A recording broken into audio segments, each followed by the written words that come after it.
अक्कलकोट तहसील कार्यालय या ठिकाणी नुकताच निवासी नायब तहसीलदार यांच्या सपत्नीक सेवानिवृत्तीचा कार्यक्रम हा संपन्न झाला। कार्यक्रमाचे अध्यक्षस्थानी अक्कलकोट विधानसभा क्षेत्राचे आमदार आमशा पाडवी हे उपस्थित होते। यावेळी सेवापूर्ती सोहळ्याचे मानकरी म्हणून अक्कलकोट तहसील कार्यालयाचे निवासी नायब तहसीलदार दिलीप गांगुर्डे व पंचायत समिती अक्कलकोटचे वरिष्ठ सहाय्यक श्रीमती रंजना गांगुर्डे यांच्या एकसोबत सेवापूर्ती सोहळा हा संपन्न झाला। पतीचे वयाचे 58 वर्ष पूर्ण होतात पत्नीने देखील नोकरीचे 10 वर्ष शिल्लक असताना पतीसोबत सेवानिवृत्ती घेतली। या कार्यक्रमाप्रसंगी गांगुर्डे परिवारातील सर्व सदस्य या ठिकाणी उपस्थित होते। कार्यक्रमाचे प्रमुख पाहुणे म्हणून अक्कलकोट तहसील कार्यालयाचे तहसीलदार विनायक घुमरे यावेळी उपस्थित होते। पोलीस उपविभागीय अधिकारी सुभाष भोये, पोलीस निरीक्षक सारंग नवलकार, पंचायत समितीचे अक्कलकोवाचे मोनिका चव्हाण, दत्तात्रय गांगुर्डे व त्यांचा गोतावळा या ठिकाणी उपस्थित होता। या सेवापूर्ती सोहळ्याप्रसंगी सन्माननीय आमदार श्री आमशा पाडवी यांचे त्यांनी मनोगत व्यक्त करीत असताना आपल्या पारिवारिक संबंधातील श्री गांगुर्डे परिवाराबद्दल त्यांचे डोळे पाणावलेले होते व हृदय भरून आले होते। या कार्यक्रमाप्रसंगी अक्कलकोट तहसील कार्यालयाचे विविध विभागाचे नायब तहसीलदार, सर्कल अधिकारी, खातेनिहाय अव्वल कारकून, तलाठी, अक्कलकोट तालुक्यातील सर्व स्वस्त धान्य दुकानदार, बहुतांश गावातील पोलीस पाटील, कामदार, विविध पक्षांचे पदाधिकारी व सामाजिक कार्यकर्ते या ठिकाणी उपस्थित होते। हा सेवापूर्ती सोहळा एक अनोखा सोहळा म्हणून ना भूतो ना भविष्य कधी घडणारा असावा असा या ठिकाणी कार्यक्रम संपन्न झाला। अक्कलकोट शहरातील व पंचक्रोशीतील बहुतांशी गांगुर्डे परिवारावर प्रेम करणारे कार्यकर्ते या ठिकाणी उपस्थित होते। कार्यक्रमाप्रसंगी सूत्रसंचालन नायब तहसीलदार तुषार चंद्रात्रे यांनी केले तर उपस्थितांचे आभार आपल्या मनोगतातून सेवानिवृत्त निवासी नायब तहसीलदार दिलीप गांगुर्डे यांनी आभार मानले। यावेळी उपस्थितांनी त्यांचे आपापल्या परीने मनोगतातून कौतुक केले व कामाची रूपरेषा त्यांची कशी होती हे सांगून दाखविले।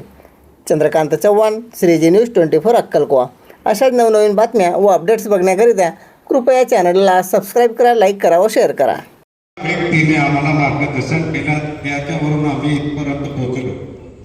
म्हणून आज परत आम्ही नाना म्हणून बोललो तुम्हाला। तुम्ही तहसीलदार झाले तरी आम्ही साहेब कधी सांगितलं नाही का, आमचा एक विश्वास आहे, आमचा मोठा भाऊ किंवा वडील आहे। जेव्हा आम्ही एक दुकानदार म्हणून आहे अधिकाऱ्यांकडे जातो, माझे सर्व दुकानदार आहे, तो अधिकारी कसा असतो त्याच्यावर निर्भर राहतो। जेव्हा मी गांगुर्डेराव साहेबांच्या बद्दल आपण सर्व बोलले, त्यांच्या परिवाराच्या बद्दल बोलते की त्यांच्या वडील आता जिवंत आहे, आई जिवंत आहे, त्यांचा परिवार सर्व इथे बसले आहे। कोणताही व्यक्ती त्याच्या आयुष्यात जर पुढे जात असेल तर त्याचा मोठा आशीर्वाद त्याच्या आई वडील असतो। ज्याच्या आई वडील जिवंत आहे त्याला आता साहेबांनी सांगितलं कोरोना काय कोणीही काय करू शकत नाही, कारण त्याचा आशीर्वाद जर आई वडिलांचा राहिला तर त्याला काय कोणाकडे पाय पडायची गरज नाही। तसे गांगुर्डेराव साहेबांचे आई वडील आज आपल्या बरोबर आहे। विचार करा, एक रिटायरमेंट झालं आणि तोपर्यंत त्यांच्या वडील त्यांच्या समोर आहे, ते किती भाग्यशाली असेल। आपण आम्हालाही वाटतं आमच्या आई वडील आमच्या जिवंत राहिले असते तर मी आमदार म्हणून मला बघितलं असतं। माझ्या आई वडील किंवा विषय केला तर मी इथपर्यंत पोहोचेन आणि मला ते आशीर्वाद देतील असं जर जिवंत राहिले असते मला सांगितलं असतं अभिमानाने माझा मुलगा आमदार आहे। त्याने मजुरी केली असेल, कष्ट केलं, पण त्याने गांगुर्डेराव साहेबांना ते मजुरी काय केली असेल, कसं केलं असेल, पण त्याला एक चांगलं शिक्षण दिलं, चांगले विचार दिले, चांगले आचार दिले आणि म्हणून आज आपण त्यांचा शेवट नाही सांगणार, त्याच्या आयुष्य भरपूर लांब आहे। पण एक नोकरीतून ते थोडं आराम करतील आता, त्यांना मी आराम करून देणार नाही साहेब, ते बी लक्षात घ्या। कारण तुम्ही सेवा केली एक आमच्या सर्व या जिथे धुळी असेल, नंदुरबार असेल, साक्री असेल किंवा अक्कलकुवा, माणूस जेव्हा त्याची ओळख निर्माण होती, त्याचे एक निर्माण अशी होती की जो माणूस आपण तिथे जातो, जिथे आपण काम करतो, त्या परिवार बनवतो. तुम्ही अक्कलकुवा, आम्ही धुळेचं सांगू शकत नाही, साखरेचं सांगू शकत नाही, पण अक्कलकुवामध्ये तुम्ही एक परिवार तयार केला आणि त्या परिवाराचे सदस्य आम्ही एक दुकानदार, माझ्यासारखा एक दुकानदार आहे, एक अंगठा देऊन आलेला दुकानदार. मी 1996 पासून मी दुकानदार संघटनाचे अध्यक्ष झालो. आमच्या काही एवढे राहिले तर ते आम्ही प्रत्येक वेळा गागोडे साहेब यांच्या मार्गदर्शन घेतो. याच्या पहिली वेळा आहे मी 1996 पासून आहे. म्हणजे जो आला ज्याने नोकरी केली इथून गेला, पण माझा दुकानदार इथे आहे किंवा माझा परिवार ज्या अक्कलकुवामध्ये आहे ते इथे आहे हे कोणी विचार केला नाही. पण आमच्या गांगोळेराव साहेबांनी आणि आमची ताई हे पंचायत समितीला सभापती सुद्धा होतो. पण काही लोकांना सांगितलं असेल का ताई गांगोळेराव साहेबांच्या पत्नी आहे, हे काय शिल्लक माणसांना माहिती असेल, कधी सांगितलं नाही का साहेबांची पत्नी तिथे आहे. हे जेव्हा कोणी बोलले असेल तेव्हा माहिती, मला सुद्धा माहिती नव्हतं का ताई तिकडे आहे. पण एक वेळा दादा म्हणे तुम्ही ओळखता का नाही, मी सांगितलं नाही. हा ना, माझी पत्नी तिथे तुमच्याकडे काम करते. तर तेव्हा मला आश्चर्य वाटलं का आपला साहेबांच्या पत्नी आपल्याकडे आपण काम करत असताना आम्हाला एक सांगण्यासारखं एक आहे. कारण गांगोळेराव साहेब आज सर्व दुकानदार का आले, त्याच्या एकच कारण आहे.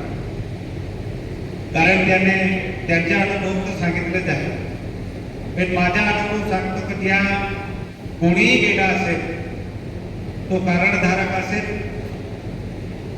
किंवा एखादा कोणत्याही कामावाला तो नायब तहसीलदार झाले, तहसीलदार सुद्धा 3 महिने राहतो.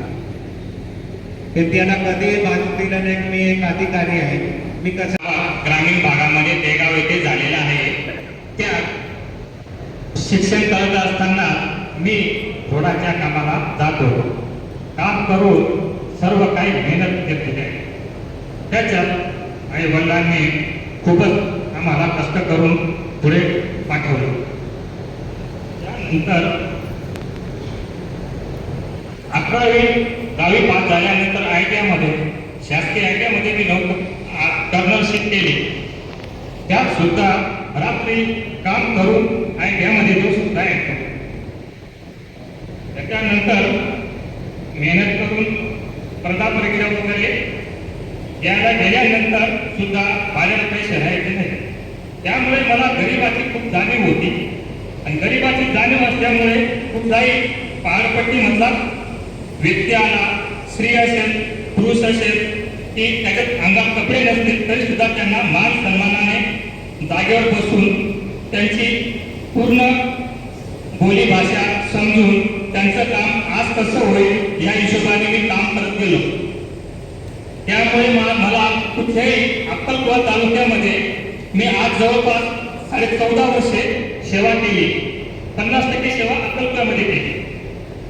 त्या अक्कलकुव्याच्या कानाकोपरा कुठलाही, आता शिवसेनाचा असो, BJPचा असो, काँग्रेसचा असो, टायगर सेना असो, पत्रकार असो, काही असो, जर माझं नाव सांगितलं तर आपला खेड्यातील लोक इतके प्रेम ठेवायचे की नानांनी सांगितलेले आहे तर आमचे कर्मचारी असो, अधिकारी असो, त्यांना जेवणा खावण्याची सोय सुद्धा ते करायचे.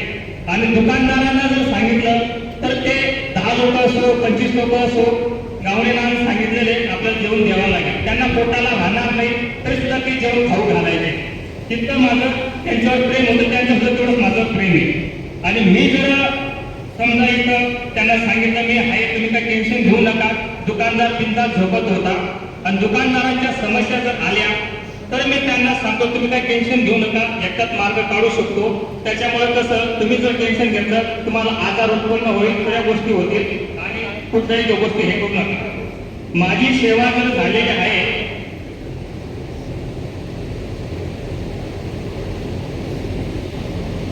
मी सेवेत 16/1/1996 पासून धुळे जिल्ह्यात लागलो होतो. विभागीय चौकशी कार्यालय तिथं पण मला अवल काकून म्हणून ब्राह्मण समाजाचे मिळाले. ते पण खूप लेडीज होत्या, पण खूप चांगल्या होत्या. मला त्यांनी मुलासारखं वागवलं आणि त्या ठिकाणी सुरुवातीला ऑफिस जे होतं ते शिपाई नव्हता, तर शिपाईचं काम सुद्धा मी करत होतो. आणि ते आपलं पहिल्यांदा कॉम्प्युटर नव्हतं, टायपिंग होती. मग निकालाचं जो स्टेनोचं काम होतं, स्टेनोचं काम करायचो मी. स्टेनोचं काम केल्यानंतर टाईप राहायचं, सायकलवर ठेवायचो आणि घरी घेऊन जायचो. आणि निकाल जवळपास 15 पेज 20 पेज राहायचं, ते पूर्ण टाईप करायचो. आणि माझी पत्नी सुद्धा सांगायची कसं येतं काम, आता मग ती सुद्धा जागरण करायची आणि तुझं काम काय आहे मी पण मदत करते आणि काम करून पूर्ण निकाल तो टाईप करून द्यायचो. टाईप केल्यानंतर काही चुका झाल्या पण पुन्हा हे करायचो, कारण तेव्हा कॉम्प्युटर नव्हता त्याच्यामुळे थोडंसं हे होऊन जायचं. तर तिथं मी घाबरलो नाही. तर आमची आवड कापून मॅडम म्हणायची भाऊसाहेब तुम्हाला कसं आहे, मॅडम येईल, मी कसं शेतकरीचा मुलगा आहे, मला थोडं हळूहळू होईल आणि काम करून इथं आलेलं आहे असं करून. त्याच्यानंतर आंतर जिल्हा बदली झाली धुळे जिल्ह्यात, नंदुरबार जिल्ह्यामध्ये. जिल्हा झाला 7 जुलै 98ला, पण 1 जुलैपासून शासनाने डिक्लेअर केला जिल्हा झाला. मग मला कलेक्टर ऑफिस मिळाली 20/8/1998 पासून. त्याच्यानंतर मी 9 वर्षापर्यंत 98 पासून तर करमणूक शाखेत काम केलं. तर करमणूक शाखेत काम केल्यानंतर परत तहसील कार्यालयामध्ये पुरवठा निरीक्षण म्हणून मी 2009ला आलो. 9ला आल्यानंतर तिथं ढोले म्हणून आपला पुरवठा निरीक्षक होता. तर त्यांचं असं म्हणणं होतं की तू इथं कामच करू शकत नाही. पण म्हटलं मी पण आदिवासी बच्चे आहे, मला कसं आहे तसं मेलो तर मेलो, काही होत तर मी घाबरणार नाही. मग इथं नर्मदा काठ जे गाव होते आपले घरपोच गाव, ते 6 गाव आहेत. मणिमेली, धनकडी, चिमलखेडी, बामणी, गणेल, मुकडी यांना घरपोच धान्य होतं. तर तिथं नुरजी एक चिमलखेडीचं आहे, एक नुरजी गणेलचं आहे, एक खूप खतरनाक आहे. आणि त्यांना असं सांगितलं, मला तरी घाबरवलं. म्हटलं असं ते घाबरवलं. मग ज्या दिवशी मी बोटमध्ये धान्य भरलं तर माझ्या साथीला तुकाराम राहायचा काय म्हणून. तर आम्ही इथून 5 वाजता निघायचो आणि तिथं 9 वाजता नर्मदा काठाला पोहोचायचो. तर बारगामध्ये जवळपास आपलं 200-250 धान्य भरायचे. मग ते धान्य भरल्यानंतर पहिलीच बोट आमची मणिमेलीच्या तिथं बंद पडली 5 वाजता. म्हटलं आता मी गेलो आणि मला आता माझे ते झालं आणि माझी मुलं मला काय करतील आता. मग छोटी तिथं महादेवाचं मंदिर आहे आपला मणिमेलीच्या आपल्या नर्मदेमध्ये. मग महादेवाला विनंती केली, आमची बोट बाजूला पाण्यातून घे बाबा. तर मग हळूहळू बाबूभाई जे बोलले ना, बाबूभाई बाबा असं यांनी सांगितलं. बाबूभाई आपला मित्रच होता आणि सगळ्या गोष्टी होतं. तर बाबूभाईने सांगितलं नाना तुम्ही टेन्शन घेऊ नका, बोट आपली किनाऱ्याला जाईल. किनारा घेतली, ते दुरुस्ती केली, रात्री 12 वाजता जेवण केलं मणिमेलीमध्ये. दुसऱ्या दिवशी तिथं आम्ही धान्य दिले. तर एक सांगायचं असलं तर मी 9 वर्षे तर 8 वर्षे सप्लाय मिनिस्टर म्हणून काम केलं. तर नर्मदा काठचे जे लोक आहेत तर आजही त्या लोकांना अंगात कपडे नाही, तर पॅन्ट शर्ट नाही. पण तिथं गेल्यानंतर आपण सांगतो धान्य कसं जाईल. इथं त्यांची 200 रुपये मध्ये 1 क्विंटल गहू, 300 रुपयामध्ये 1 क्विंटल तांदूळ, साखर होती, साखर द्यायचो. आणि तिथं त्यांना घरपोच धान्य दिलं जायचं. आणि आपण जेव्हा बोट थांबवली तेव्हा ते मधमाशासारखे खाली मागणी येऊन जायचे. मग त्याच्याकडे एक पावती घ्यायची, आपण त्यांना धान्य द्यायचं. असं मी 8 वर्ष तिथं काम केलेलं आहे. आणि माझी बदली झाली 5 वर्षामध्ये सप्लाय मिनिस्टर म्हणून.